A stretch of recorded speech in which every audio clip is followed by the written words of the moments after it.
안녕하세요. 부동산 PD 남승현입니다. 위기를 기회로 만들기. 오늘은 지난 시간에 어떠셨는지 모르겠네요. 네, 오늘은 두 번째 시간 한번 같이 해보겠습니다.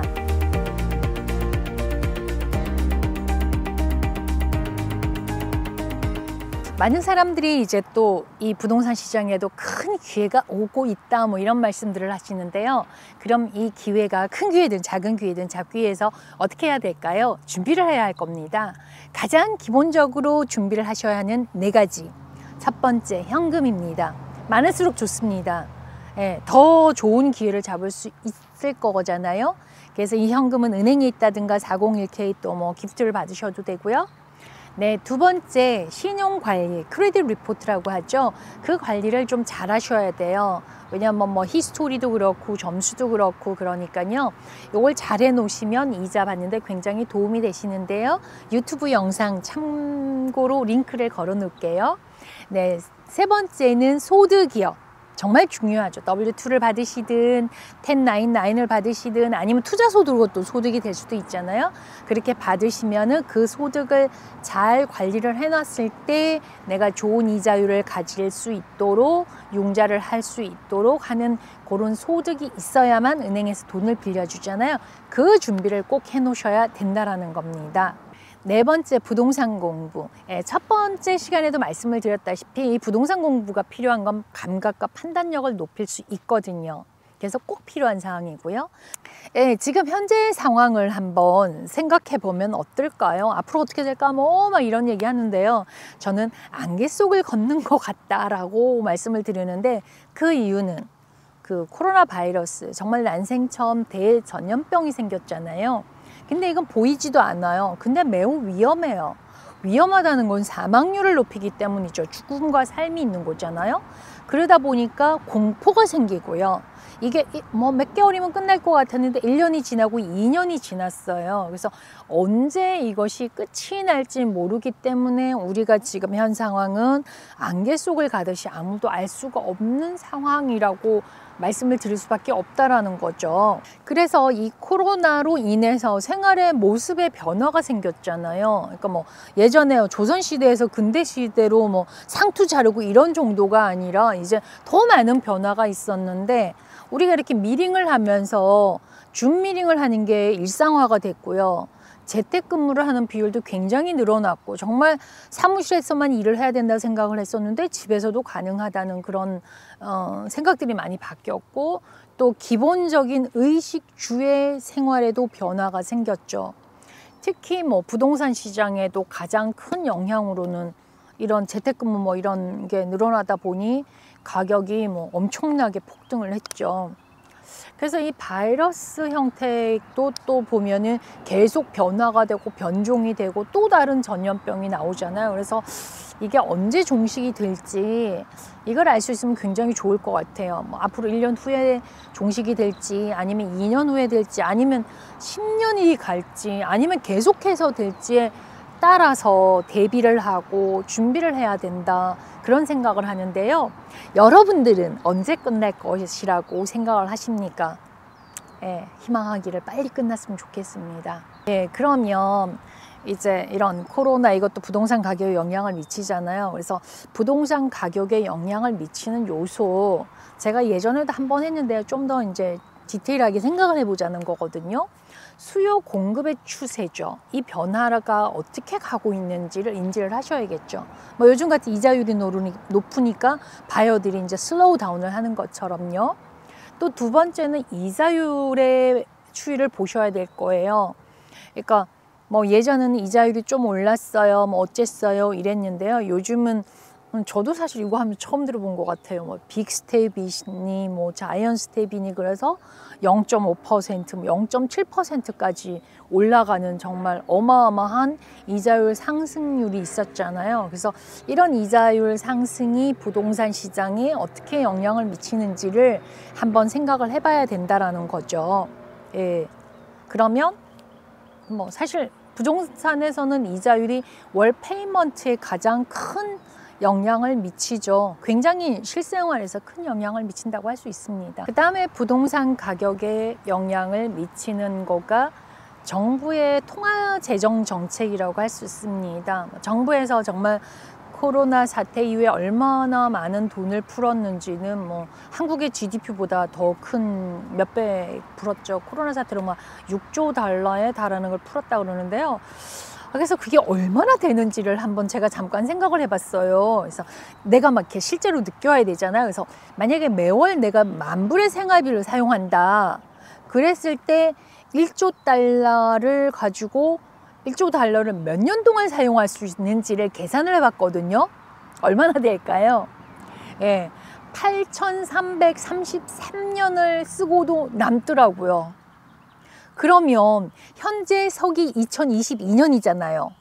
그러면 가장 오래된 문명이 수메르 문명이라고 하는데 이게 기원전 5,000년경이라고 해요.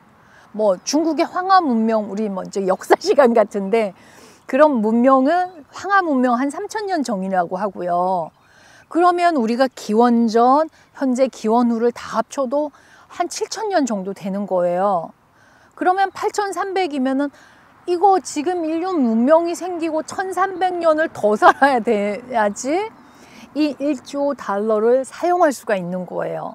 그러니까 이 1조 달러의 위력이 정말 상상을 초월한다는 겁니다.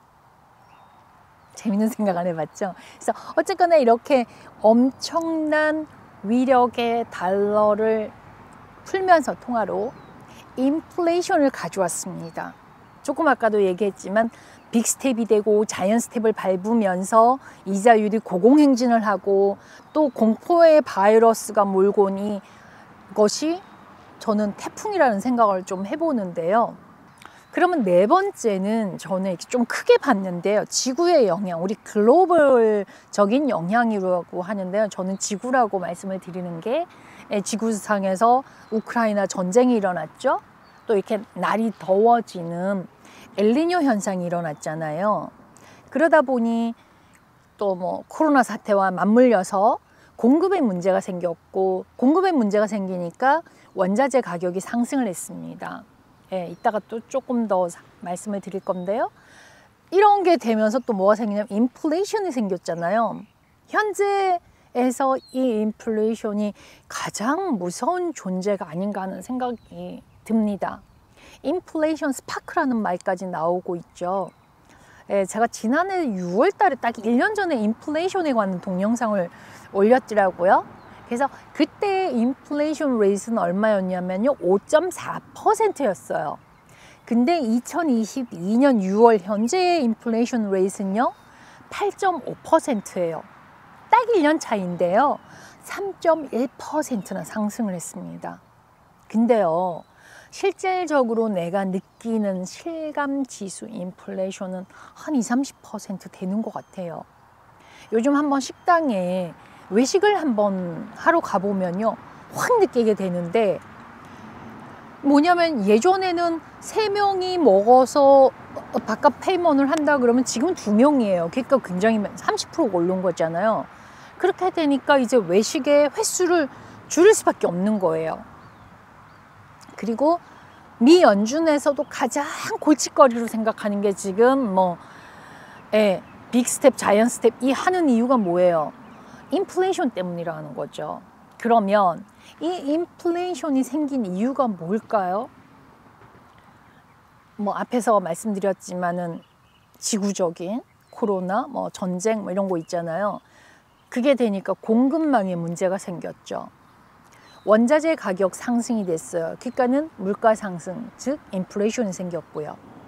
또 하나는 돈을 너무 많이 공급을 하다 보니까 자산 가격이 상승을 했어요. 그래서 물가 상승, 인플레이션이 생겼고요. 그러면 이렇게 또 인플레이션이 막 올라가니까 인플레이션을 잡으려고 이자율이 상승을 했습니다. 참 사는 게 팍팍해지고 있는 것 같아요. 왜냐하면 인플레이션 물가도 상승하고요. 이자도 상승을 해요. 그렇게 되니까 할 수 있는 건 뭐예요? 지출을 줄여야 되는 것밖에 없어요. 왜냐면 내가 벌 수 있는 소득이 확 높아지는 건 아니잖아요. 그래서 소비가 감소를 합니다. 그러면 또 소비가 감소가 되고 뭐 긴축 정책 써야 되잖아요. 가나에서도.